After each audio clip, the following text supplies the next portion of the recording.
നമസ്കാരം, ഋഷിഭോക്തം ചാനലിലേക്ക് ഏവർക്കും ഹൃദ്യമായ സ്വാഗതം. ഏതാനും ദിവസങ്ങളായിട്ട് നാം വ്യാഴത്തിന്റെ രാശിമാറ്റവുമായി ബന്ധപ്പെട്ടിട്ടുള്ള നക്ഷത്ര ഫലത്തെയാണ് പറഞ്ഞു വരുന്നത്. 2024 മെയ് 1-ാം തീയതി ഉച്ചയ്ക്ക് 2:02 വ്യാഴം മേടൻ രാശിയിൽ നിന്ന് ഇടവൻ രാശിയിലേക്ക് മാറുകയാണ്.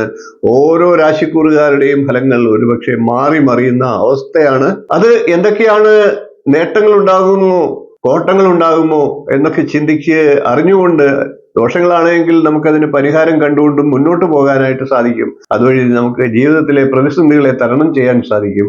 ആ ഒരു നേട്ടമാണ് ഈ നക്ഷത്ര ഫലത്തിലൂടെ ഞാൻ നിങ്ങൾക്കായിട്ട് ഉദ്ദേശിക്കുന്നത്. വീഡിയോ നിങ്ങൾക്ക് പ്രയോജനപ്പെടും എന്ന് കരുതുന്നു. വീഡിയോയിലേക്ക് കടക്കാം. അതിനു മുമ്പ് ചാനൽ ഇതുവരെ സബ്സ്ക്രൈബ് ചെയ്യാത്തവരാണെങ്കിൽ ഒന്ന് സബ്സ്ക്രൈബ് ചെയ്യുക, നോട്ടിഫിക്കേഷൻ ഒന്ന് ഓൺ ചെയ്ത് വെക്കുക. ചാരവശാലുള്ള ഫലത്തെ ചിന്തിക്കുമ്പോൾ വ്യാഴത്തിന് തന്നെയാണ് പ്രാധാന്യം. അതിനുശേഷം മാത്രമേ ശനിക്കും രാഹുകേതുക്കൾക്കും മറ്റ് ഗ്രഹങ്ങൾക്കും ഒക്കെ ഉള്ളൂ. അതുകൊണ്ട് തന്നെ വ്യാഴത്തിന്റെ ഈ രാശിമാറ്റം ഓരോ രാശിക്കൂറുകാർക്കും നിർണായകമായിട്ടുള്ള സ്വാധീനം ചെലുത്തുന്നതാണ്. ഈ നക്ഷത്രഫലത്തെ കേൾക്കുമ്പോൾ അതോടൊപ്പം ദശാകാലം കൂടി അറിഞ്ഞിരുന്ന് വേണം ഫലത്തെ ചിന്തിക്കാൻ.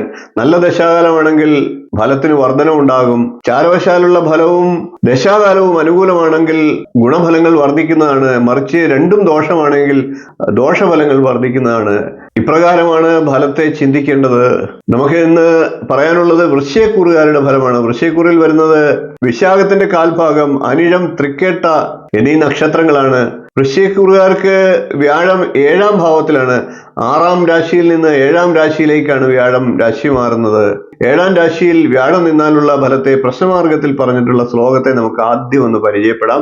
ദിഷണേ സപ്തമേ ദീവാൻ നൈപുണം അർദ്ധസിദ്ധി തരുണീ ഭോഗാധികം എന്നാണ്. അതായത് 7-ാം ഭാവത്തിൽ വ്യാഴം നിൽക്കുമ്പോൾ ബുദ്ധി സാമർഥ്യം വർദ്ധിക്കാനുള്ള സാഹചര്യങ്ങൾ ഉണ്ടാകും. അതേപോലെ തന്നെ വാക് സാമർഥ്യം പ്രകടിപ്പിക്കാനുള്ള സാഹചര്യങ്ങളും അവസരങ്ങളും വന്നു ചേരും. അതോടൊപ്പം തന്നെ കാര്യസിദ്ധി, ധനലാഭം, ഭോഗസുഖങ്ങൾ എന്നിവയ്ക്കും വൃശ്ചികക്കൂറുകാരെ സംബന്ധിച്ച് 7-ൽ നിൽക്കുന്ന വ്യാഴം പ്രയോജനം ചെയ്യുന്നതാണ്. മറ്റ് ഗ്രഹസ്ഥിതികളും ഒക്കെ ചിന്തിച്ചു നോക്കുമ്പോൾ വിവാഹ തടസ്സമൊക്കെ നിലനിന്നിരുന്ന വൃശ്ചികക്കൂറുകാരെ സംബന്ധിച്ച് തടസ്സങ്ങളൊക്കെ മാറി വിവാഹത്തിനുള്ള സാഹചര്യം വന്നു ചേരുന്നതാണ്.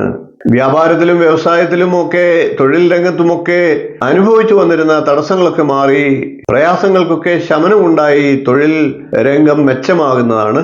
മനസ്സിൽ സൂക്ഷിച്ചിരുന്ന പല ആഗ്രഹങ്ങളും സഫലീകരിക്കാൻ അനുകൂലമായിട്ടുള്ള സമയമാണ് വൃശ്ചികക്കൂറുകാരെ സംബന്ധിച്ച് വരുന്ന ഒരു വർഷം. അനുകൂലമായിട്ടുള്ള സുഹൃത്ത് ബന്ധങ്ങൾ ഉടലെടുക്കുന്നതാണ്. അതുമൂലം ജീവിതത്തിൽ ശുഭഫലങ്ങൾ ലഭിക്കുന്നതാണ്. ഭൂമി, ഗൃഹം, സ്വത്ത് മുതലായ കാര്യങ്ങളൊക്കെ ലഭിക്കുന്നതാണ്. ഈ വിഷയങ്ങളിലൊക്കെ ഉണ്ടായിരുന്ന തടസ്സങ്ങളെല്ലാം മാറി നല്ല ഫലങ്ങളെ ലഭിക്കുന്ന കാലമാണ്. ആത്മവിശ്വാസം വർദ്ധിക്കുന്ന സമയമാണ്. ക്രയശേഷിയൊക്കെ വർദ്ധിക്കുന്ന സമയമാണ്. വൃശ്ചികക്കൂറുകാരെ സംബന്ധിച്ച് വ്യാഴത്തിന്റെ ഈ രാശിമാറ്റം വളരെ നല്ല ഫലങ്ങളാണ് ചെയ്യുന്നത്. ശനി 4-ലാണ്, കണ്ടകശനിയാണ്. രാഹു 5-ലാണ്. എന്നിരുന്നാലും വ്യാഴത്തിന്റെ രാശിമാറ്റത്തോടുകൂടി ആ ദോഷങ്ങളെ എല്ലാം ഇല്ലാതാക്കി നല്ല ഫലങ്ങൾ ലഭിക്കുന്നതിന് സാഹചര്യം ഒരുക്കുന്നതാണ്. വൃശ്ചികക്കൂറുകാർ നല്ല രീതിയിൽ പ്രവർത്തിക്കുക, വിജയം കൈവരിക്കാനായിട്ട് സാധിക്കും. അയ്യപ്പസ്വാമിക്കും സർപ്പങ്ങൾക്കുമൊക്കെ വഴിപാടുകൾ ചെയ്യുക, ശുഭഫലങ്ങൾ വർദ്ധിക്കുന്നതാണ്. വീഡിയോ ഇഷ്ടപ്പെട്ടുവെങ്കിൽ ഒന്ന് ലൈക്ക് ചെയ്യുക, ഷെയർ ചെയ്യുക, ചാനൽ ഒന്ന് സബ്സ്ക്രൈബ് ചെയ്യുക, നിങ്ങളുടെ അഭിപ്രായം കമന്റായിട്ട് അറിയിക്കുക. അടുത്ത ദിവസം നമുക്ക് ധനുക്കൂറുകാരുടെ സമ്പൂർണ്ണ വ്യാഴരാശി മാറ്റ ഫലവുമായി കാണാം. നന്ദി, നമസ്കാരം, ശുഭദിനം.